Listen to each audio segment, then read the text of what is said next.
Assalamualaikum warahmatullahi wabarakatuh. Alhamdulillah, alhamdulillahillazi hadana lihaza wa ma kunna linahtadiya.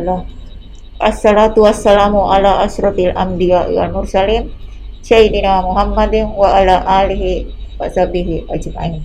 Amma ba'd. Ya, tidak terasa kita berada di dalam bulan Ramadan, di mana bulan yang penuh berkah, yang biasanya kita jalani sekali dalam setahun. Yang kita tidak sangka, tahun ini Allah Subhanahu wa Ta'ala memberikan kita suatu cobaan dengan adanya COVID-19. Dalam istilah bahasa Arabnya ada asyara, yang bagi kita seorang muslim ya seharusnya memperbanyak pahala dan lebih mendekatkan diri kepada Allah Subhanahu wa Ta'ala. Baiklah, sebelum Ibu masuk materi selanjutnya, yang sesuai yang diberikan oleh Ustaz, ya, ini temanya mengenai solidaritas sosial melalui zakat, ya, yang biasa disebut dengan ZIS, zakat, infak, sedekah. Yang pertama, Ibu bercerita sedikit tentang tujuan kita memiliki harta. Ya, pertanyaannya begini,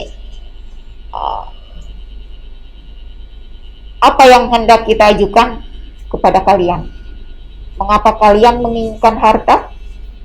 Ya, kalian mungkin akan menjawab, agar aku dapat hidup bahagia, menikmati segala fasilitas, dan membeli semua yang diinginkan.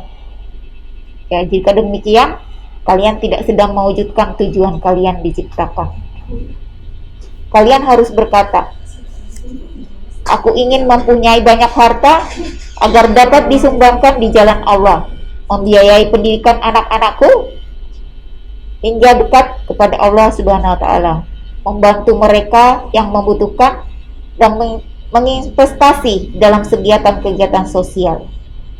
Ya, dengan demikian setiap uang dan tulisan yang kalian berikan itu adalah suatu ibadah. Ya. Yang selanjutnya mengenai daripada zakat, ya, Ibu akan uraikan satu persatu. Pertama, zakat. Zakat itu menurut bahasa artinya tumbuh, suci, dan berkah. Ya, kalau menurut istilah itu pemberian harta yang dengan kadar dan syarat tertentu kepada yang berhak. Ya. Sebagaimana ibadah wajib itu terdiri atas dua, ya, zakat mal dan zakat fitrah. Yang kedua itu mengenai infak. Ya, infak ini adalah segala sesuatu pemberian yang dikeluarkan dalam rangka mencari ridha Allah.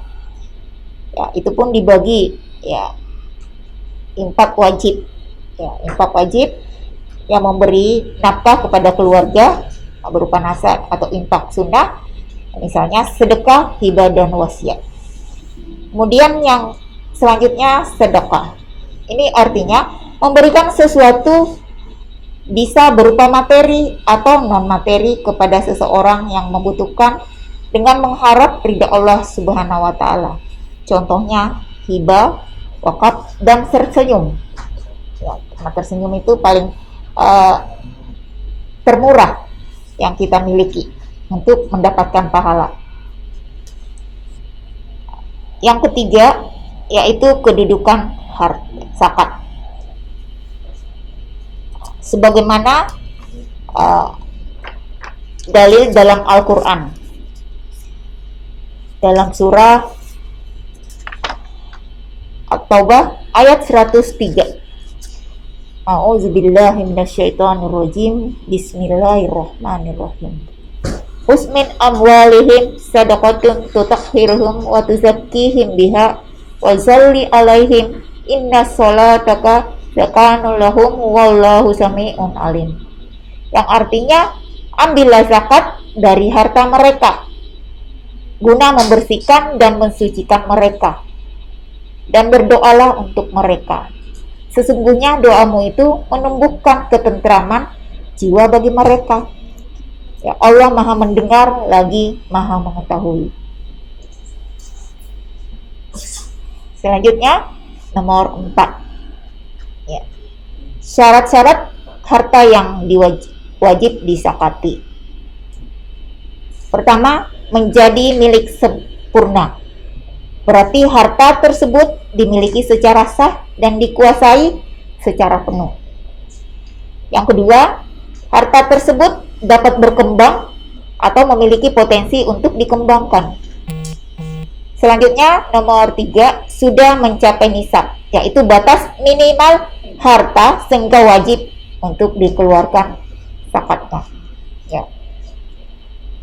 Selanjutnya nomor 5, ya. Peranan zakat dalam meningkatkan kesejahteraan masyarakat. Ya. Di dalam Al-Quran surah At-Taubah ayat 60 ada 8 golongan orang yang berhak mendapatkan zakat atau menerima zakat. Ya.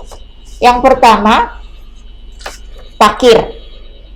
Fakir itu artinya seseorang yang tidak memiliki harta atau usaha. Yang kedua, miskin. Miskin di sini artinya seseorang yang memiliki harta atau usaha namun tidak mencukupi. Yang ketiga, amil. Amil itu orang yang mengurus dan yang mengelola zakat. Yang keempat, mu'alaf. Mu'alaf itu seseorang yang baru masuk Islam. Artinya dia bertahan dalam keislamannya atau akidahnya yang dia anut sekarang. Yang kelima, riqab. Riqab ini artinya seseorang yang dijanjikan oleh tuannya akan dimerdekakan, yang biasa disebut dalam Al-Quran itu budak. Ya, kalau bahasa kasarnya kita pembantu ya. Kemudian keenam itu gharim, adalah orang yang terlilit utang. Yang ketujuh, sabilillah, artinya segala sesuatu yang berkepentingan dengan Islam yang berada di jalan Allah Subhanahu wa taala. Ya, mungkin salah satu yang tahu itu jihad, itu boleh.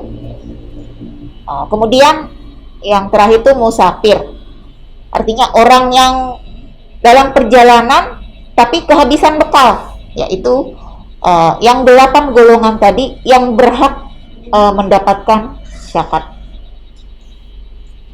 Kemudian yang berhubungan dalam bulan Ramadan ini, ya ada hal-hal yang mungkin Ibu akan sampaikan yang akan dipraktekkan langsung dalam bulan suci Ramadan yang berada di atas tanggal 17 Ramadan, yaitu biasa disebut dengan nuzulul Quran. Ya, itu bertepatan dengan kita mengeluarkan dan membersihkan zakat harta yang kita miliki dengan tujuan agar kita lebih dekat kepada Allah. Kalau tahun kemarin itu zakat dihargai dengan uang sebanyak 30.000. Ya. Sesuai dengan takaran beras atau semacam hal-hal yang mau dikeluarkan mungkin nantinya. Ya. Contoh kalau perbandingan antara uang dengan beras. Kalau satu sok itu biasanya dalam satu orang 30. Kalau diberaskan ya berupa beras itu 2,75 kilogram. Jadi nggak sampai 3 kilo. Lain 2,5 kilogram. Jadi yang sebetulnya itu 2,75 kilogram.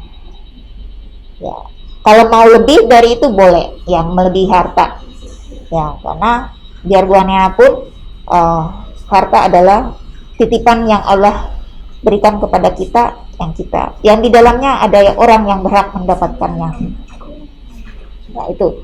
Itu namanya zakat fitrah. Ya, jangan lupa anak-anakku nanti karena ini lagi ada COVID corona, takutnya lupa akan kewajibannya membayar zakat, ya. Karena anak yang baru lahir pun 1 hari sebelum Lebaran, ya, 1 Syawal itu sudah punya hak untuk membayar zakat, ya, seperti yang dilampirkan tertera nanti sama Kemenak, ya, Kementerian Agama, Badan Amil Zakat Fitrah. Nah, kemudian yang kedua itu ada tentang zakat mal, ya. Ibu akan rincikan contoh-contohnya, ya, karena itu akan perlu sangat, ya, untuk diketahui untuk mengeluarkan dan membersihkan harta yang kita miliki. Ya, itu ada jenis nisab, haul, dan kadar zakat harta. Contoh yang ibu ambil, seorang pegawai negeri atau honor yang merupakan memiliki gaji, ya. Kalau misalkan gajinya 5 juta, ya, ini ibu ambil contoh, karena ada rinciannya berapa persen yang dikeluarkan, ya. Yang paling tinggi itu 10%, ya. Jadi dipotong dari 5 juta itu mungkin sekitar 500.000, ya. Itu silakan diambil contoh dari situ. Kemudian itu ada 5%-nya, ada 2,5%, ya. Silahkan yang mana yang sesanggupnya dan keikhlasan masing-masing. Itu berupa gaji.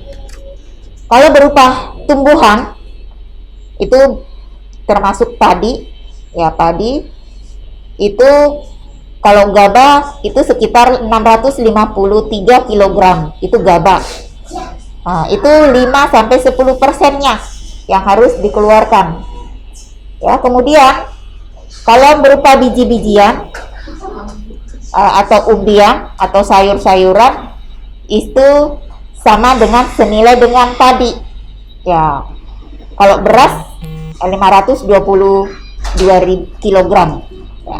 Kemudian emas ini harus nisabnya selama 1 tahun, ya, baru boleh dikeluarkan 2,5%-nya, ya. Itu diperhatikan, nak, siapa tahu ada yang pedagang orang tuanya pedagang emas, ya, itu harus dikeluarkan. Kemudian yang terakhir itu binatang ternak, kambing dan sapi atau kerbau dan lain-lain, ya. Itu nisabnya 40-120 ekor. Itu dalam haul 1 tahun. Yang dikeluarkan kadar zakatnya itu 1 ekor, ya. Kalau 40-120 ekor, ya.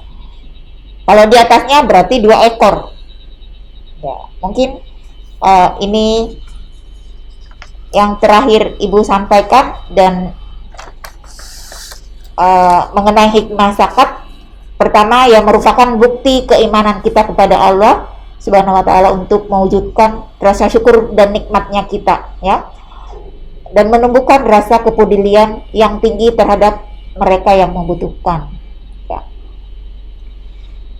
Sebelum ibu tutup, ya, silahkan dipraktekkan langsung dan dijalankan sesuai dalil yang berlaku yang ibu sebutkan tadi, surah At-Taubah, yang berhak mendapatkan zakat. Kemudian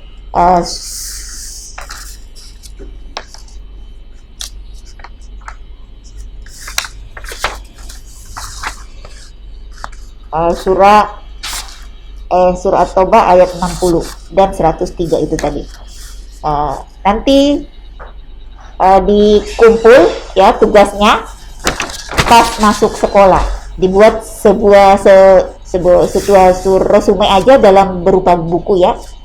Ibu minta tolong ditulis nama serta kelasnya yang mungkin sebanyak 9 lokal, ya, masing-masing. Ibu akhiri, assalamualaikum warahmatullahi wabarakatuh.